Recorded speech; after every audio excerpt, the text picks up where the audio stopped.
In the context کے پچھلے 22 ماہ میں کیا ہوا ہے اس ملک میں اور پی ٹی آئی کے ساتھ کیا ہوا ہے، خاص کر کس کس طریقے سے ہمیں تشدد کا، جبر کا، ظلم کا، فسطائیت کا نشانہ بنایا گیا ہے۔ انہوں نے نیب کو اور ایف آئی اے کو، ان اداروں کو ایکسپلائٹ کر کے 1100 بلین روپیز کے جو مقدمات تھے وہ اپنے اوپر ختم کرائے۔ پاکستان کے آئین اور قانون کے ضابطوں میں رہتے ہوئے اپنے گھروں سے نکلے نوجوانوں سے خاص طور پہ میں مخاطب ہوں، نکلیں اور اپنے ووٹ کا استعمال کریں۔ ہم چاہ رہے تھے کہ کچھ ان 22 مہینوں کا احاطہ کریں آپ کے ساتھ، اور میں نے یہاں تکلیف دی تھی احمد اویس صاحب کو، ہمارے فارمر ایڈوکیٹ جنرل ہیں پنجاب کے، اور خان صاحب کے قریبی ساتھیوں میں رہے ہیں۔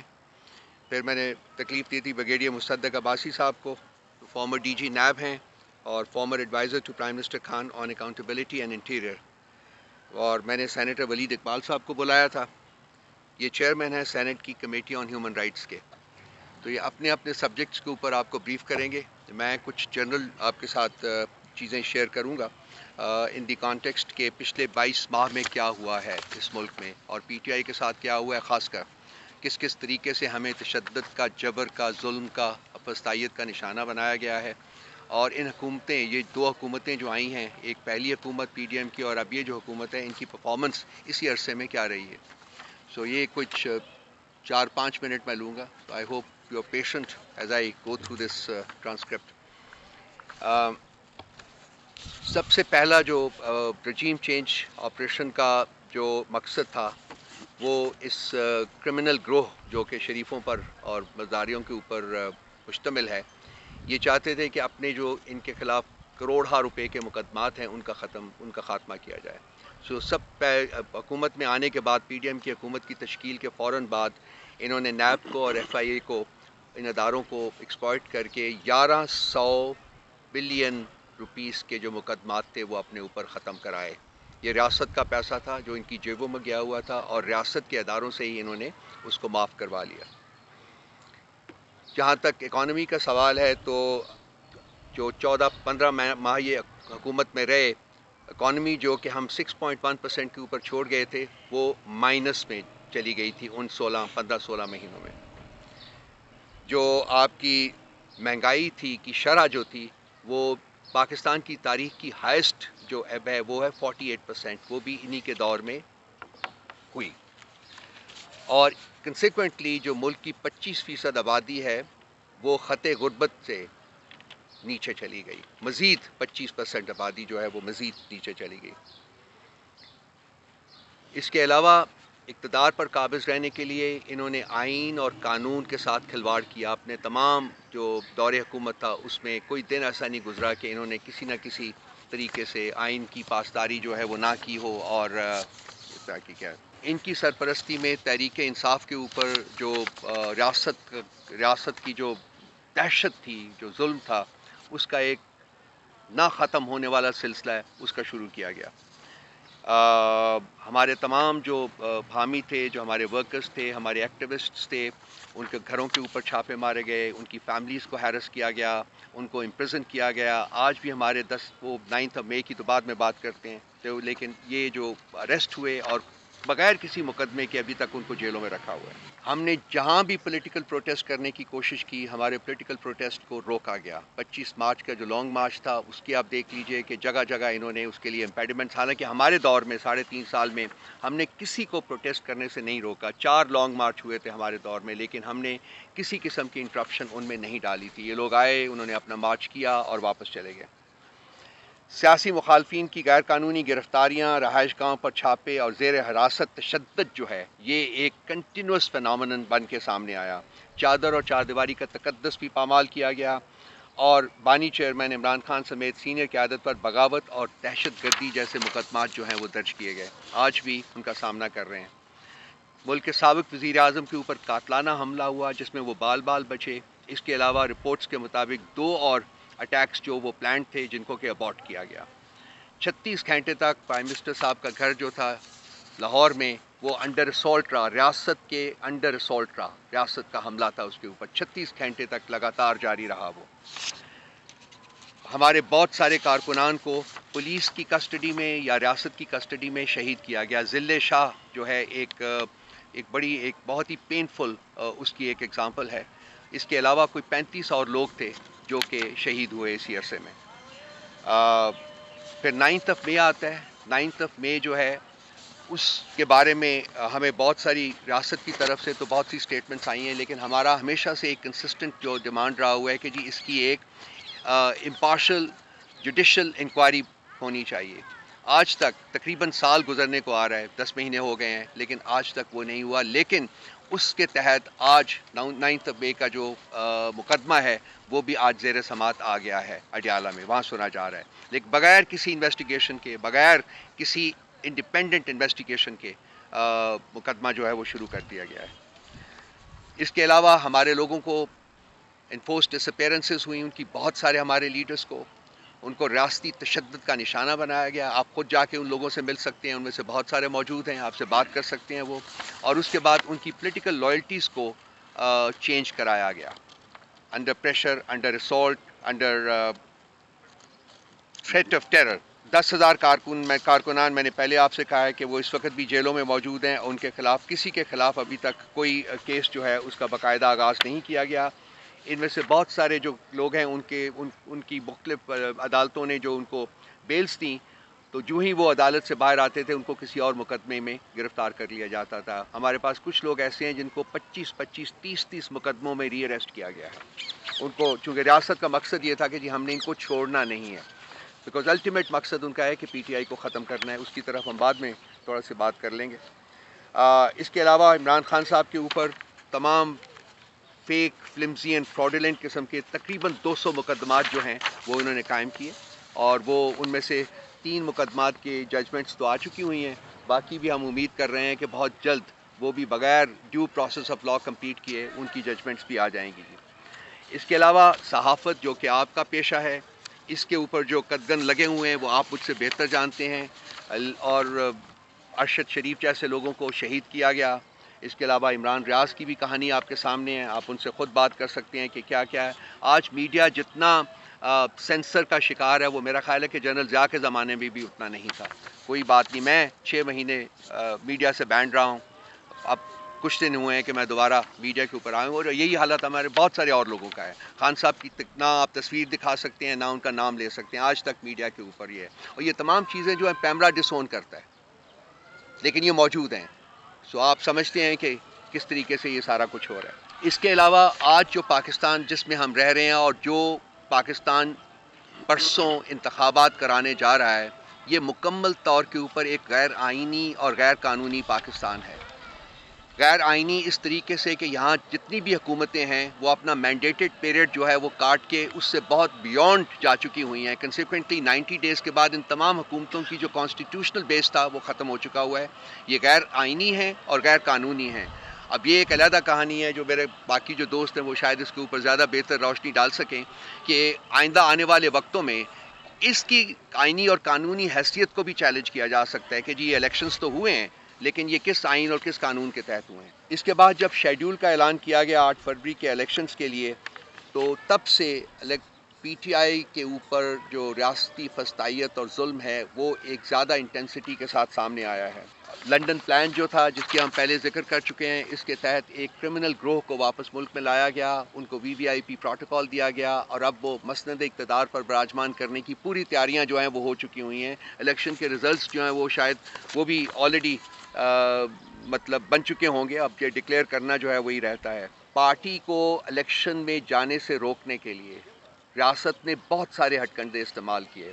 اس میں سے الٹیمیٹلی ہمارا جو سمبل ہے بیٹ کا، اس کو ہم سے چھیننے کے لیے ہمارے 3 انٹرا پارٹی الیکشنز کے ریزلٹس جو تھے وہ انہوں نے قبول نہیں کیے. آج تک پاکستان کی تاریخ میں، الیکٹورل تاریخ میں، الیکشن کمیشن آف پاکستان نے پہلے کسی پولیٹیکل پارٹی کے الیکٹورل ریزلٹس جو تھے، انٹرا پارٹی الیکشن کے جو ریزلٹس آتے تھے، ان کے اوپر کوئی سوال نہیں اٹھایا. ہم پہلی پارٹی ہیں جن کے اوپر نہ صرف سوال اٹھائے گئے بلکہ 1 دفعہ نہیں، 2 دفعہ نہیں، بلکہ 3 دفعہ، اور ان کو انہوں نے اس کے کنسیکوینٹ آن دیٹ انہوں نے ہم سے ہمارا الیکشن سمبل لے کے تقریباً 13 کروڑ لوگوں کو جو پاکستانی ہیں ان کو ڈسنفرینچائز کیا ہے، ان کو حق کے ووٹ سے محروم کیا ہے اس وقت، جو ہمارے اندازے کے مطابق ہے. ابھی اس کے علاوہ آج بھی جب ہم بات کرتے ہیں تو ہمارے جو جتنے بھی کارکنان ہیں ان کو تقریباً پچھلے 10 دنوں سے بہت شدت آئی ہے. ہر کانسٹیٹوئنسی میں این اے کی ہو یا پروونشل اسمبلیز کی ہو، وہاں کے لوگوں کو گرفتار کیا گیا ہے، ہمارے ورکرز کو گرفتار کیا گیا ہے، ہمارے جو پولنگ ایجنٹس ہیں ان کو گرفتار کیا گیا ہے، ان کو طرح طرح کی دھمکیاں دی جا رہی ہیں تاکہ وہ ہم لوگ پی ٹی آئی اور ہمارے جو نامینیٹڈ کینڈیڈیٹس ہیں وہ الیکشن میں حصہ نہ لے سکیں. اس کے علاوہ آپ نے دیکھا ہے کہ اس سے پہلے جو مرحلہ تھا اسکروٹنی کے موقع کے اوپر کیا کیا گیا، نامینیشن فارمز چھینے گئے اور کوشش پوری کی گئی کہ ہماری زیادہ تر کانسٹیٹوئنسیز میں ہم اپنے جو نامینیشن فارم سے ہمارے نامنیز جو ہیں وہ نہ جمع کرا سکتے. بہت سارے اور طریقے جو ہیں ان کا بھی انہوں نے اس کے ذریعے بھی انہوں نے پوری کوشش کی ہے کہ پی ٹی آئی جو ہے وہ الیکشن میں نہ جا سکے اور یہ ان کو جو کلین جو ہے ان کو گراؤنڈ مل جائے اور یہ جو چاہیں اس کے ساتھ کریں. اس کے علاوہ بہت سارے طریقوں سے انہوں نے کوشش کی ہے کہ جی ووٹرز کو کنفیوز کریں یا ان کو ڈسکمفرٹ کریں اور تاکہ وہ ووٹ نہ دے سکیں. ان میں سے کچھ چیزیں میں آپ کے سامنے بیان کر دیتا ہوں. جو ہمارے سامنے آئی ہے کہ خواتین کے جو پولنگ سٹیشنز ہیں ان کے وہاں ان کو آرڈرز دیے گئے ہیں کہ وہ جو پولنگ کا عمل ہے اس کو انتہائی سست روی سے جاری رکھا جائے گا. اس کے علاوہ پولنگ کے عملے سے علاقائی امیدواروں کی ملاقاتیں اور انہیں مراعات کے وعدے کیے گئے ہیں، یہ بھی ہمارے علم میں آیا ہے. اس کے علاوہ زیادہ تر عورتوں کے پولنگ سٹیشن اپنے گھروں سے 7 to 10 کلومیٹرز 12 کلومیٹرز دور رکھے گئے ہیں. اس کے علاوہ تحریک انصاف کے آزاد امیدواران کے پولنگ ایجنٹس کو پولیس کے ذریعے ہراساں کیا جا رہا ہے اور پولنگ اسٹیشنز کے پاس پی ٹی آئی حمایت یافتہ امیدواران کے کیمپ نہ لگانے جو ہے اس کے احکامات صادر کیے گئے ہیں. میں آپ کو بتاتا ہوں میرے پاس یہ میرا اپنا ہے ذاتی ہے، تو یہ جو ان کا 8300 ہے وہاں میں نے پچھلے 3 مہینوں میں 3 دفعہ اپنا جو پولنگ سٹیشن ہے اس کے لیے میں نے ڈالا ہے اپنا آئی ڈی کارڈ نمبر، اور تینوں دفعہ میرے لیے مختلف پولنگ سٹیشنز جو وہ آئے ہیں. یہ پچھلے 3 مہینے کا عمل ہے، یہ میرے پاس ڈاکیومنٹ ہے اور آپ اس کو خود چیک کر سکتے ہیں، میں آپ کو بھجوا سکتا ہوں. تو یہ بیسیکلی میں نے تو ایک ان الیکشنز کے بارے میں جو انٹرنیشنل میڈیا ہے وہ میں آپ کو 5-6 پڑھ دیتا ہوں and then I'll pass it on to Al Jazeera. کہتا ہے the legitimacy of the February 8 elections has been questioned as Khan is absent from the ballot sheet. Bloomberg says Pakistan's youth, big backers of Khan, are disillusioned about the electoral system. Council on Foreign Relations says Pakistan's upcoming election this week has already turned into a farce, one that is not free or fair. Financial Times says if one were to have free and fair elections, Imran Khan would win by an absolute majority. AP, voters wonder if new polls will change a country mired in political feuding. BBC, it may look like Khan has been effectively neutralized, but instead, political divisions across the country look set to deepen. Guardian, military has put its faith in former Prime Minister for 4th time, leading many to believe election outcome is already decided. Gallup, 7 in 10 Pakistanis lack confidence in the honesty of their elections. New York, Rusi, this election is already hopelessly compromised. New York Times, Pakistani elections are marked by vote rigging, political horse trading and corruption. No matter who wins, they inevitably disappoint because they're always focused more on staying in power than serving the people. This is international comment, some of the international comment on the forthcoming elections. I would now request Ahmed Awais Saab. He has a couple of things to say and then we will go on to Brigadier Saab and then Waleed Saab. Over to you. Bismillahirrahmanirrahim. دیکھیے سب سے بڑی بات اور سب سے اہم بات جو میں آپ کے سامنے کرنا چاہ رہا ہوں کہ پاکستان کی بنیاد جو ہے وہ آئین ہے، ایک ضابطہ جس میں قانون کی حکمرانی کا ایک پورا نظام ہے. اس سسٹم کو، جو رول آف لا کے سسٹم کو بڑے ہی پلان طریقے کے ساتھ بدلا جا رہا ہے، رول آف اتھارٹی کے ساتھ، اور ایک نیکڈ ڈسپوٹزم جو ہے اس کا رول اس وقت پاکستان میں ہے. یہ بات آپ کے سامنے ہے، اس کی مزید وضاحت کی ضرورت نظر نہیں آتی. اتنی کلیئر طریقے سے پاکستان کے آئین کی جس طرح دھجیاں اڑا دی گئی ہیں، جس طرح اس کو وائلیٹ کیا گیا ہے، جگہ جگہ پر وائلیٹ کیا گیا ہے. میں ابھی یہی جو 3 فیصلے جو آپ کو پچھلے 4-5 روز میں کیے گئے ہیں، میں انہی کے متعلق آپ سے کہہ دوں کہ کہ پاکستان کے آئین کے آرٹیکل 10A کو سامنے رکھ لیجئے. تو 10A آرٹیکل کہتا ہے کہ due process of law is a must. Trial کا مکمل ہونا اور ایکیوزڈ کو فنڈامنٹل رائٹس میں شامل ہے کہ اس کو رائٹ ٹو ڈیفینس اس کو پرووائڈ کرنا. اور یہاں پہ تو ٹرائل بھی نامکمل ہیں. آپ تینوں کو دیکھ لیجئے. اب آپ 1 سال سے اوپر کا وقت گزر گیا. وہ چوزن ریپرزینٹیو تو آپ کو کہیں نظر نہیں آ رہے, لیکن یہ نامینیٹڈ لوگ جو کیئر ٹیکر سیٹ اپ کے نام پہ جن کو لایا گیا ہے, ان کا تمام کا مینڈیٹ ختم ہو چکا ہے. اور کسی ایک نے بھی وہ ریکوائرمنٹ جو ہیں, جو سیکشن 230 الیکشنز لا 2017 کا سیکشن 230, اس میں بڑے واضح الفاظ میں جتنا بھی کیئر ٹیکر سیٹ اپ ہو, چاہے وہ فیڈرل گورنمنٹ کا ہے یا وہ پروونسز کا ہے, اس میں بڑا صاف الفاظ میں وہ دے دیا گیا ہے کہ ان کی کیا کیا ان کا مینڈیٹ ہے, جس میں ڈے ٹو ڈے بزنس کے علاوہ they have to facilitate election commission of Pakistan for fair, transparent and free elections. یہاں پہ الیکشن کے اوپر, ٹرانسپیرنٹ اینڈ فری الیکشن کے اوپر کوئی کام نہیں ہوا. آئین کو اس طریقے سے اس ٹیکنیکل طریقے سے توڑ دیا گیا ہے کہ لوگوں نے, عوام پاکستان نے اپنے رائٹس سرنڈر کر دیے, لیکن اسٹیٹ آف پاکستان نے فنڈامنٹل رائٹس پرووائڈ نہیں کیے. اور آپ نے دیکھا کہ ہر طرح سے وائلیشن ہے. چار دیواری کی وائلیشن ہے, اس کی ہیومن رائٹس کی وائلیشن ہے, جس طریقے سے تذلیل انسانیت کی ہو رہی ہے, آرٹیکل 14 کی وائلیشن ہے, جس طریقے سے پی ٹی آئیز کو محروم کیا گیا ہے اس کے الیکشن سمبل سے, یہ آرٹیکل 17 کی وائلیشن ہے. اس کے اوپر لارجر کورٹ, سپریم کورٹ کی ججمنٹ بھی موجود ہے.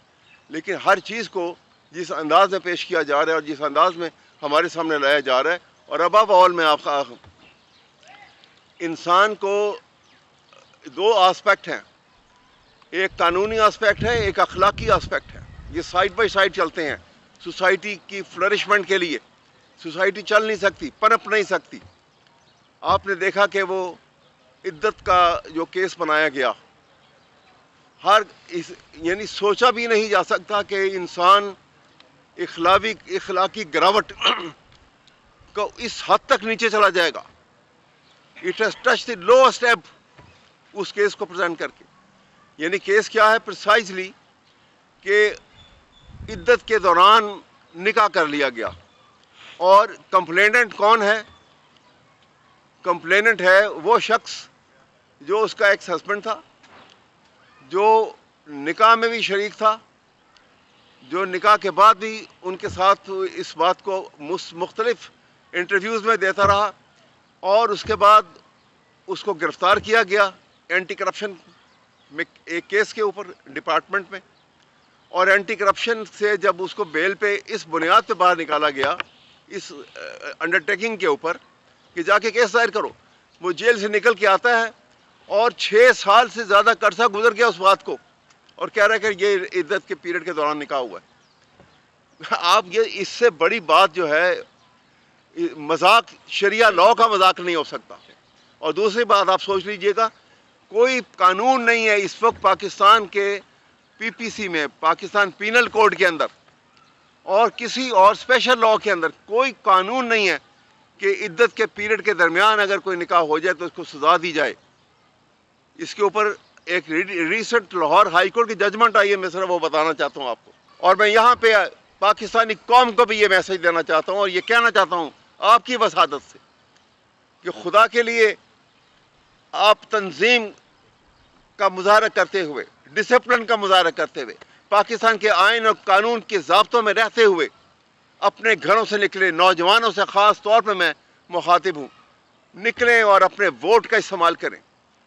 جس ووٹ کی عزت کی بات کی جاتی ہے, یہ وہ وقت ہے کہ قانون کی بالادستی کا نظام لانا ہے تو اپنے ووٹ کو استعمال کریں, کیونکہ بانی پی ٹی آئی نے اس قانون کی بالادستی کے لیے بڑی قربانیاں دی ہیں اور انہی کے لیے آج پابند سلاسل ہے.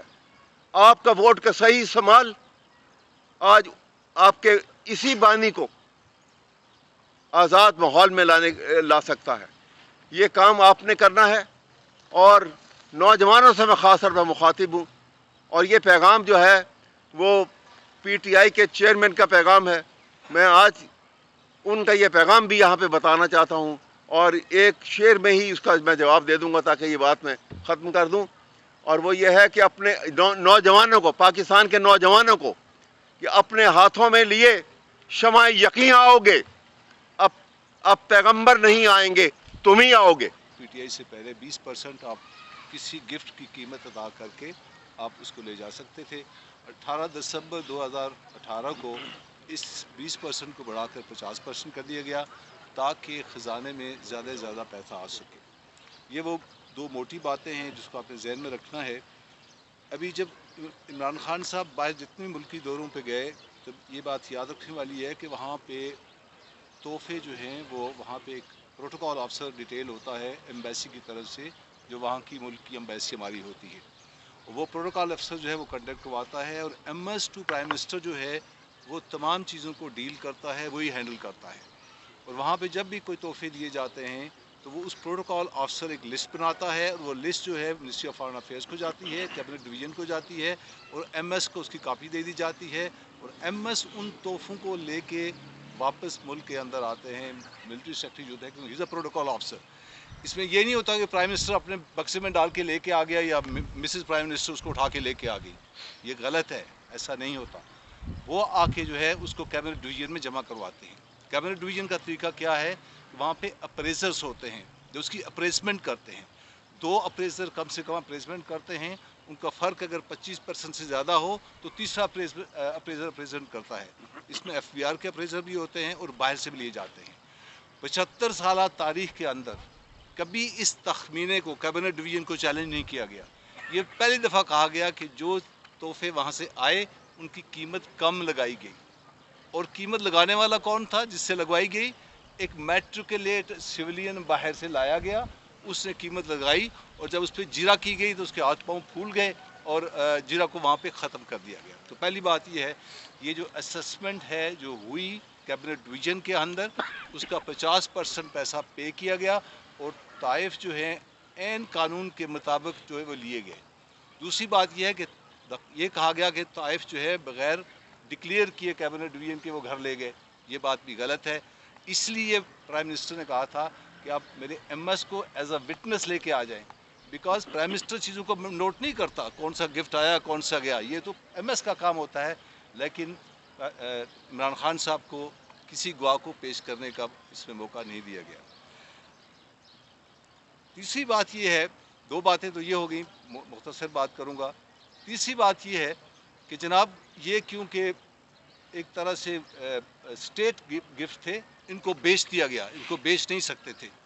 مجھے آپ یہ بتائیں کہ 75 ایئرس کے اندر بہت سارے پرائم منسٹر اور پریزیڈنٹس کو یہ تحفے ملے, اور ان میں سے بہت سارے فوت ہو گئے. کیا ان کے وہ تحفے واپس اسٹیٹ کو آئے یا ان کی اولادوں کو چلے گئے؟ وہ ان کی اولادوں کو چلے گئے, کیونکہ یہ ذاتی ملکیت ہوتے ہیں. اگر وہ اسٹیٹ ہوتے, اسٹیٹ گفٹس ہوتے تو وہ واپس آتے. تو یہ تیسرا الزام بھی غلط ہے کہ جناب یہ اسٹیٹ گفٹ تھا, اس کو بیچنا نہیں چاہیے تھا. پہلا الزام کہ اس کی ایسٹیمیشن غلط ہے, ابھی صحیح لگائی گئی جو کہ لاکھوں میں تھی یا کروڑوں میں تھی, اس کو اربوں میں لگوا دیا گیا. اور تیسرا بغیر ڈکلیئر کر کے لے جایا گیا. یہ تینوں بیسک الزام غلط ہے. اصل کیس جو ہے وہ توشہ خانہ کا وہ 3 گاڑیوں کا ہے. ایک گاڑی جو نواز شریف آئی تھی, مرسیڈیز گاڑی جو سعودی عرب سے آئی تھی, بلٹ پروف تھی, کروڑوں روپے کی, اور کیبنٹ کا لا کہتا ہے کہ اب گاڑی لے کے نہیں جا سکتے. وہ لے کے چلے گئے. 2 گاڑیاں زرداری لے کے چلا گیا, ایک جو آئی تھی لیبیا سے اور ایک جو آئی تھی یو اے ای سے, وہ بھی کروڑوں روپے کی بلٹ پروف گاڑیاں تھیں جو لے کے چلے گئے. اصل کیس وہ ہے جو آج بھی نیب میں انڈر ٹرائل ہے, جس میں تقریباً امینڈمنٹ کی وجہ سے وہ رکا پڑا ہے. جب یہ ٹرائل ہوں گے تو یہ ان کی کنوکشن پکی لازمی ہے. تو یہ توشہ خانہ کا بیسک کیس ہے. اور آخری بات جو ہے اس میں بڑی امپورٹنٹ یہ ہے کہ مجھے یہ سمجھ نہیں لگ رہی, میرے 13 سال نیب کے اندر گزرے ہیں, کہ نیب کی سیکشن 9A کے تحت مس یوز آف اتھارٹی, یا جب آپ کوئی چیز لیتے ہیں, انڈیو بینیفٹ لیتے ہیں, تو وہ انڈیو بینیفٹ میں لاس ٹو دا اسٹیٹ ڈٹرمن کرنا ہوتا ہے. مجھے یہ بتا دیں کہ یہ لاس ٹو دا اسٹیٹ کیسے ہو گیا؟ کسی نے گفٹ دیا, وہ گفٹ لیا گیا, وہ کیبنٹ میں آیا, اس کی قیمت ادا ہوئی, پبلک کا پیسہ کہاں سے بھی اس میں آ گیا؟ کہ لاس ٹو دا اسٹیٹ تو نہ ہوا نا. تو لہذا یہ جو الزام ہے یہ بھی غلط ہے. اور جتنے بھی تحفے آئے اس کی قیمت کس نے ادا کی؟ کیا بشرا بیگم نے کی یا عمران خان صاحب نے کی؟ عمران خان صاحب نے اگر اس کی قیمت ادا کی اور وہ انہوں نے اپنی بیگم کو دیے تو بشرا بیگم اس میں مجرم کیسے بنتی ہیں اور ان کو سزا کیسے دی گئی؟ یہ موٹی موٹی باتیں ہیں، میں اس کیس کے باقی ڈیٹیل میں نہیں جاؤں گا ٹائم کی کمی کی وجہ سے۔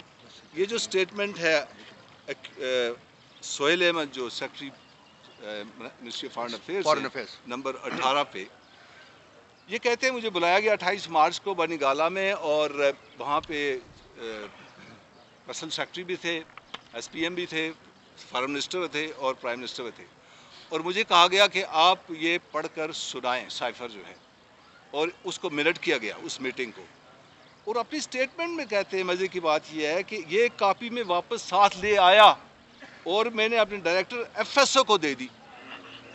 اب مجھے یہ کوئی بتا دے کہ یا تو اس کی کاؤنٹر جرا ہوتی تو ان سے پوچھا جاتا کہ جب آپ نے وہاں پہ اس کاپی کو پڑھا اور وہ آپ واپس لے کے آگے تو پھر یہ گم کیسے ہوگا؟ تو یہ ایک اس سٹیٹمنٹ کے اندر جو ہے میں نے جو دیکھا ہے اس کیس کے اندر یہ چیز موجود ہے۔ اس کے علاوہ جب یہ میٹنگ ہوتی ہے وہاں پہ اسد مجید صاحب کی سٹیٹمنٹ ہے، اور اس میں انہوں نے کہا کہ بالکل ایسے ہی تھا کہ سائفر اصلی تھا، اس کے اندر وہی الفاظ استعمال کیے گئے تھے، لیکن انہوں نے کہا کہ اس پہ لفظ کانسپریسی استعمال نہیں کیا گیا۔ ڈپلومیٹک لینگویج میں کوئی لفظ کانسپریسی استعمال کرے گا، لیکن کیا گیا کہ اس خط کے جو مندرجات تھے اس کے ہو بہو اس کی پیروی کی گئی، خان صاحب کی حکومت کو ختم کیا گیا، اور یہ کہہ دینا کہ کیونکہ اس پہ کانسپریسی نہیں تھی، لیکن پلاننگ جو اس کے اندر دی گئی تھی وہ پوری ایگزیکیوٹ ہو گئی، تو آپ اس کو اور کیا نام دے سکتے ہیں؟ اور اس میں صرف ایک ہی نکتہ ہے کہ جناب امریکہ کے ساتھ تعلقات کو خراب کر کے ملک کی سلامتی کو خطرے میں ڈالا گیا، اور کیونکہ امریکہ جو ہے مختلف فائنینشیل انسٹیٹیوشنز کو کور کرتا ہے، مجھے یہ بتائیے کیا امریکہ کے ساتھ ہمارے تعلقات کبھی بھی خراب نہیں ہوئے؟ ہمیشہ بالکل ایک جیسے رہے؟ خراب تو ملکوں کے حالات تعلقات ہوتے رہتے، تو یہ ٹوٹل بیسک جو ہے اس کا الزام ہے جس کے اوپر خان صاحب کو سزا سنائی گئی۔ تھینک